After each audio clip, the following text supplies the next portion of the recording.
Que la paz de Jesús esté contigo. Te saluda tu amigo y servidor Hugo Maciel de la comunidad evangelizadora La Peña, predicador católico de la diócesis de San Lorenzo, Paraguay.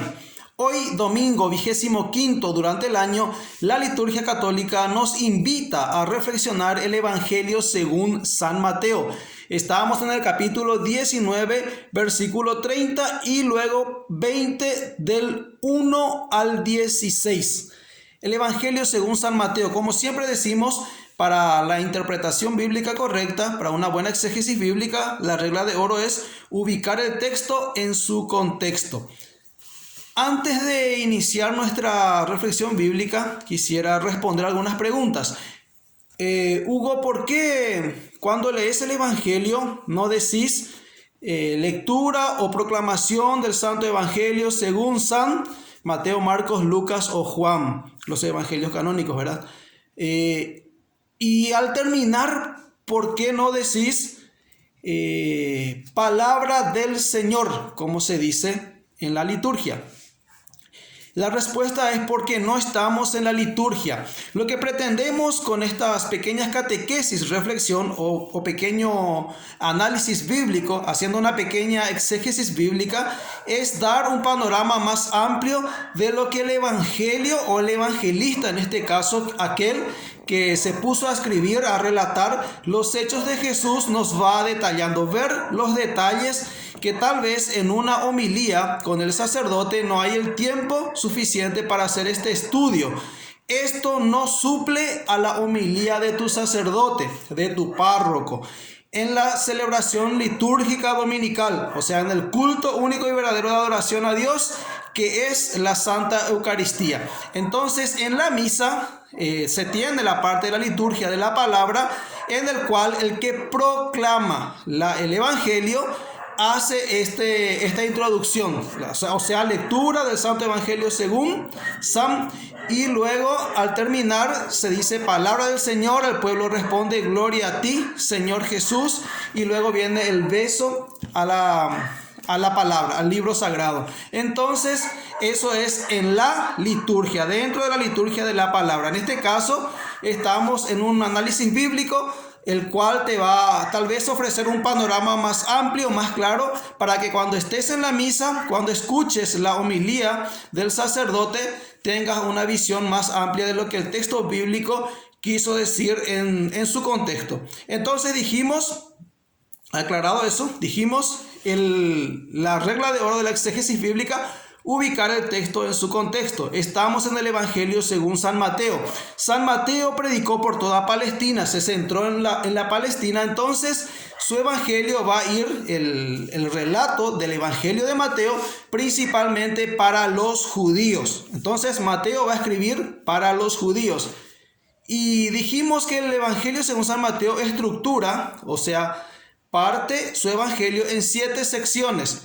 En este Evangelio de hoy, que es el del capítulo final del capítulo 19 y principio del capítulo 20, estamos en la 6ª sección, la sección narrativa de la próxima venida del reino de los cielos. En la sección siguiente, en la 7ª, ya va a ser la pasión, muerte y resurrección de Jesús. Entonces nos habla, ya serían los últimos discursos de Jesús, donde Él nos va a hablar de cómo ser nosotros para pertenecer a este reino de los cielos. Entonces son los últimos discursos de Jesús. El texto en cuestión es la parábola de los obreros de la viña. Es una parábola. Habíamos dicho que las parábolas es un recurso que utiliza de un relato partiendo de la realidad que va a llegar a un objetivo. O sea, va a fijarnos un mensaje Jesús partiendo de un hecho concreto de la vida real y cotidiana que se suscita en ese tiempo, en esa época.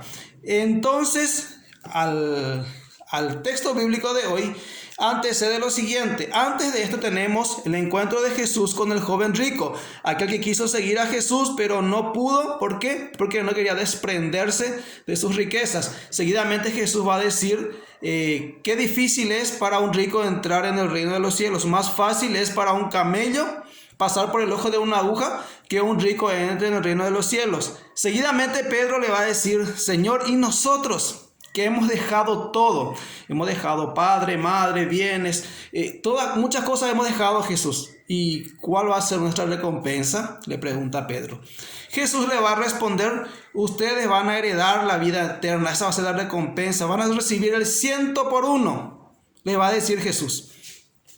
Y luego viene el texto en cuestión, el Evangelio de hoy. ¿Qué nos dice el Evangelio de hoy? Pero muchos primeros serán los últimos y muchos últimos serán los primeros. En efecto, el reino de los cielos es semejante a un propietario que salió a primera hora de la mañana a contratar obreros para su viña. Tras ajustarse con los obreros en un denario al día, los envió a su viña. Salió luego hacia la hora tercia, y al ver a otros que estaban en la plaza parados, les dijo: id también vosotros a mi viña, y os daré lo que es justo. Ellos fueron. Volvió a salir a la hora sexta y a la hora nona, e hizo lo mismo. Todavía salió a eso de la hora 11, y al encontrar a unos que estaban allí les dijo: ¿por qué estáis aquí todo el día parados? Le respondieron: es que nadie nos ha contratado. Dijo él: id también vosotros a mi viña. Al atardecer, dijo el dueño de la viña a su administrador: llama a los obreros y págales el jornal, empezando por los últimos hasta los primeros. Vinieron pues los de la hora 11 y cobraron 1 denario cada uno. Al venir los primeros pensaron que cobrarían más. Sin embargo, también ellos cobraron 1 denario cada uno. Tras cobrarlo, se quejaron al propietario. Le dijeron: estos últimos no han trabajado más que 1 hora, y resulta que les pagas como a nosotros, que hemos aguantado el peso del día y el calor. Pero él contestó a uno de ellos: amigo, no te hago ninguna injusticia. ¿No te ajusté conmigo en 1 denario? Pues toma lo que es tuyo y vete. Por mi parte quiero dar a este último lo mismo que a ti. ¿Es que no puedo hacer con lo mío lo que quiero? ¿O va a ser tu ojo malo porque yo soy bueno? Así, los últimos serán los primeros y los primeros últimos. Termina el Evangelio de la misma manera en que comenzó. Había comenzado diciendo: muchos, pero muchos primeros serán últimos y muchos últimos serán primeros. Y termina diciendo: así los últimos serán los primeros y los primeros últimos. Pero ¿cuál es el hilo conductor? ¿Qué nos quiere transmitir Jesús con este mensaje? A lo largo de la historia bíblica, si miramos al profeta Jeremías, al profeta Isaías, al profeta Oseas y en varios textos bíblicos, siempre en los relatos bíblicos, en los relatos del reino de Dios o de la presencia de Dios o de la persona misma de Dios, Dios se va a relacionar con aquel que tiene una viña, con un viñador. Eso lo tenemos en Oseas, en Jeremías, en Isaías. Los relatos, Dios como un viñador. Pues bien, ¿qué tiene el viñador? Y tiene un campo, tiene semillas que tiene que echar, tiene algo que tiene que crecer, y eso tiene que cuidarse, y tiene que tener obreros para trabajar esa viña. Jesús ilustra el reino de los cielos también con esta figura: un viñador o un dueño de una viña que sale a la mañana a buscar obreros. En aquella época estaban las personas que tenían suficiente dinero, suficiente bienes, podían darse el lujo de acostarse y vivir, tirarse y vivir la vida, disfrutar de lo que tienen. Pero habían otros que vivían el día a día, que día a día tenían que trabajar, sudar para poder alimentarse y mantener a su familia. Por eso, en el libro del Levítico y en el de Deuteronomio, Levítico 19, va a aparecer La ley, recordemos, Levítico, Deuteronomio, son parte de los libros de la ley, de la Torá judía, del Pentateuco nuestro, donde se fijan las leyes que van a regir a lo largo de la historia para el pueblo judío. Entonces, en este libro de la ley había una ley que decía que no hay que retener el salario del jornalero, del obrero, hasta el día siguiente. O sea que en el día, cuando termine la jornada laboral, hay que pagarle al obrero lo que le corresponde. ¿Y qué era en esa época lo que le correspondía? Había una moneda romana que era el denario. Eso correspondía a un jornal diario. Entonces, cuando terminaba la actividad laboral de ese día, el que le contrataba tenía la obligación de pagarle un denario a la persona a quien contrató. Y es eso lo que hace este patrón, este amo justo. Con justicia actúa. Sale a la mañana temprano, y era de costumbre salir a la mañana temprano y contratar a los obreros según él necesitaba para la actividad de ese día. Entonces sale, contrata al obrero, primero obrero a la mañana temprano, y le dice: ¿quieres trabajar? Sí, claro, quiero, necesito, tengo que comer hoy, tengo mi familia. Vete a mi viña a trabajar. Luego sale más tarde, a la media mañana, y se encuentra a otros. ¿Quieres trabajar? Sí, mi viña está abierta, vete a trabajar. Al mediodía, vete a trabajar. A la media tarde, vete también a mi viña. A las 5 de la tarde. ¿Qué están haciendo acá? Pues nadie nos ha contratado. Vayan también a mi viña a trabajar. A las 6 de la tarde, tal vez ni una hora después, le dice al mayordomo: llama a los obreros y págales. Pero hay algo muy especial. Empieza por los últimos, aquellos que tal vez ni siquiera una hora han trabajado, y págale lo que corresponde, lo que acordamos con ellos. Un denario. Les paga a ellos, y luego van llegando los otros, y aquellos que empezaron la tarea, aquellos que soportaron el peso del día, ven lo que ocurre, y ellos tal vez esperando: mira, estos trabajaron poco y ganaron un denario, tal vez a mí me van a pagar más.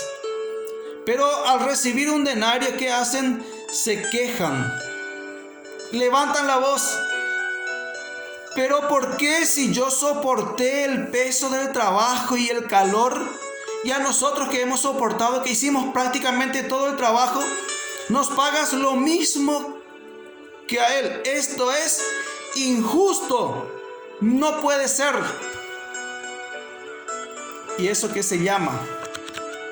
Eso nos lleva a definir una palabra que en la mentalidad judía, en el arameo que hablaba Jesús, es la palabra que hoy conocemos como envidia. ¿Y cuál es la definición de la palabra envidia? Envidia en el arameo, en el hebreo, en la cultura judía, su definición justamente está en la palabra de Dios, en el versículo 15. ¿Y cuál es la definición de envidia? Que tu ojo no sea malo, o sea, es que tu ojo es malo porque yo soy bueno. Esa es la definición de envidia. Es que tu ojo es malo porque yo soy bueno. O en otras palabras, tu manera de ver, porque yo soy bueno, tu manera de ver está mal. ¿Qué es la envidia? La envidia no es querer lo que otros tienen. La envidia es el pecado que siente el desagrado o la molestia por el bien de los demás. O sea, que a mí me fastidia que a los demás les vaya bien. Sentir molestia, fastidio, dolor porque a otros le vayan bien. Eso es la envidia. Ese es el pecado de la envidia. Que yo no miro con ojos generosos, sino con ojos dolidos, que me duele que a otro le vaya bien. Eso es la envidia. Y es lo que sentía este empleado. Pero ¿sabes quién primero sintió la envidia? El mismo Satanás. Tenía envidia de Dios, porque a Dios lo adoraban los ángeles. Por eso se rebeló contra Dios. ¿Y sabes qué? También Satanás nos envidia a nosotros. Satanás te envidia a vos. ¿Por qué? Porque Dios te ama inmensamente. Por eso Satanás te envidia. Al lado de la envidia, tiene un vecino, un compinche, que siempre está cerca de ella. Y el compinche de la envidia también es el egoísmo. Estos dos son peor que un virus que penetra en una herida abierta, que infecta la herida del alma. Esa es la envidia. Ese es el egoísmo. ¿Y qué dice Dios? Este Dios, que es el dueño de la viña, nos dice: o va a ser que tu ojo malo sea malo porque yo soy bueno. No mires con malos ojos el bien que Dios hace en la persona de tu hermano. Ese es el mensaje. Céntrate en las bendiciones que Dios te concede a vos. Mira dentro tuyo. Mira dentro tuyo. No veas lo que los otros tienen. Esa es la envidia. No desees mal el bien de los otros. Esa es la envidia. Que yo desee, que yo vea que alguien tiene vacaciones, está disfrutando y yo diga: ¿cómo quisiera yo también tener esas vacaciones y disfrutar? Eso no es envidia. Eso no es malo. La envidia es que alguien tenga algo bueno y yo vea eso con malos ojos. Esa es la envidia. Este obrero tenía el salario con el cual acordó con su patrón. Le contrató por un denario. Eso es lo que acordaron. Eso es lo justo. Pero él vio con malos ojos que a otro que también seguramente tenía familia, que también necesitaba ese denario para comer ese día, para alimentar a su familia, ese bien que este patrón, que este amo, ese bien que Dios hace por las personas, él lo vio con malos ojos. ¿Por qué? Porque él pensaba solamente en él. Él no pensaba en el bien del otro. Eso es la envidia. Y hoy Dios nos dice, existe la ley. Como hablamos de la ley del Pentateuco, del pagar el denario, de que cada uno vamos a tener nuestro denario, nuestro sueldo. Esto también nos lleva a, recordemos, habíamos dicho, Mateo escribe para los judíos. ¿Qué le quiere decir Jesús en el Evangelio? ¿Qué quiere decir Mateo a los judíos? Sí, ustedes, judíos, son los herederos del pacto con Dios. ¿Sí? Ustedes son los herederos. Ustedes llevan la posta. Ustedes son los herederos del pacto que tiene Dios con Abraham. Desde Abraham. Ustedes son dichosos, orgullosos. Dicen: sí, Abraham es nuestro padre en la fe. Sí, tienen razón. Pero viene Jesús y empieza a llamar Jesús. No, los publicanos también. ¿Qué? Sí, los pecadores también. Vengan, acérquense. Ustedes también van a recibir buena paga. Ustedes también son llamados a trabajar en la viña del Señor. Pero, ¿y nosotros qué soportamos? Nosotros que traemos la tradición judía, que somos quienes traemos la revelación, nosotros que custodiamos la ley y los profetas que hablamos. Sí, ustedes también van a tener su paga. Pero ellos también, que no sean envidiosos. Lo mismo sucede en la iglesia hoy. Pero yo hace años que estoy en este movimiento. Yo hace años que estoy en este puesto. Yo hace años que estoy sirviendo. ¿Y cómo vienen estos hoy en día? Vienen hace cuántos días que están entrando y ya quieren imponer ellos. Ya quieren recibir el mismo salario que yo. Ya quieren tener el mismo cargo, el mismo título que yo. No. O va a ser tu ojo malo porque yo soy bueno. La envidia. Y como siempre, la envidia es ese palo que tranca, que frena para que la rueda de la evangelización siga avanzando.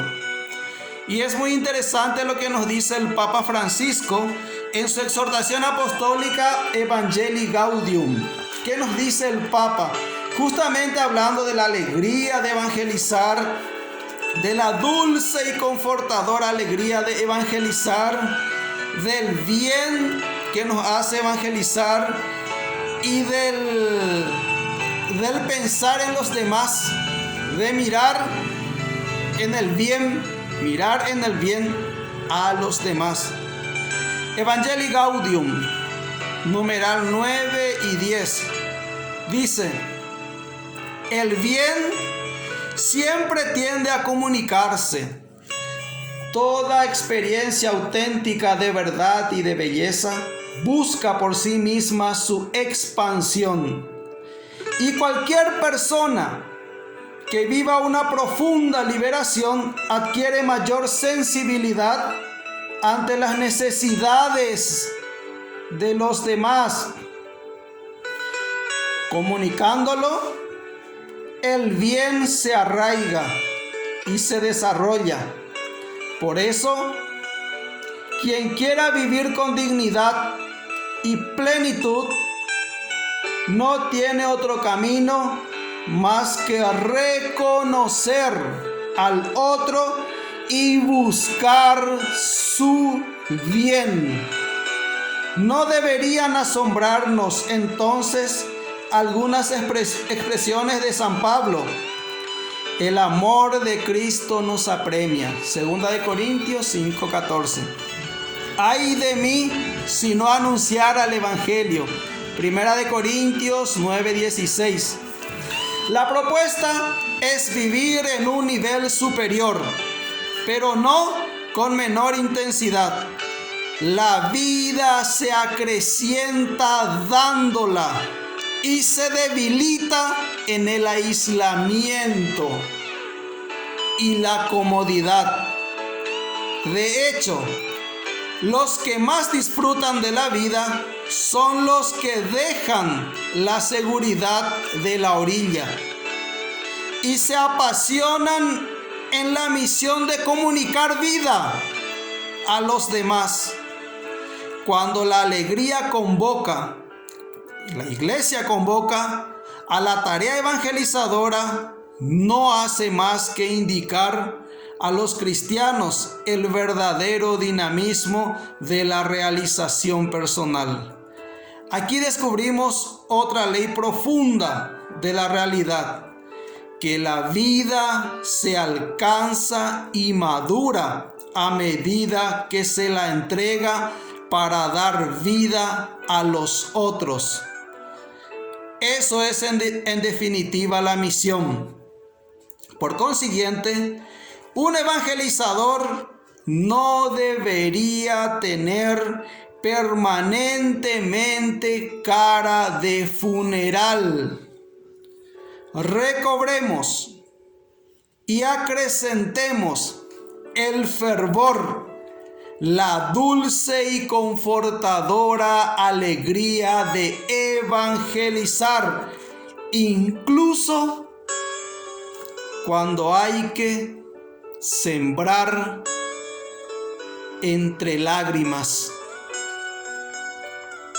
Y ojalá el mundo actual, que busca, a veces con angustia, a veces con esperanza, pueda así recibir la buena nueva, no a través de evangelizadores tristes y desalentados, impacientes o ansiosos, sino a través de ministros del Evangelio cuya vida irradia el fervor de quienes han recibido ante todo en sí mismos la alegría de Cristo. Fuerza, que Dios te bendice.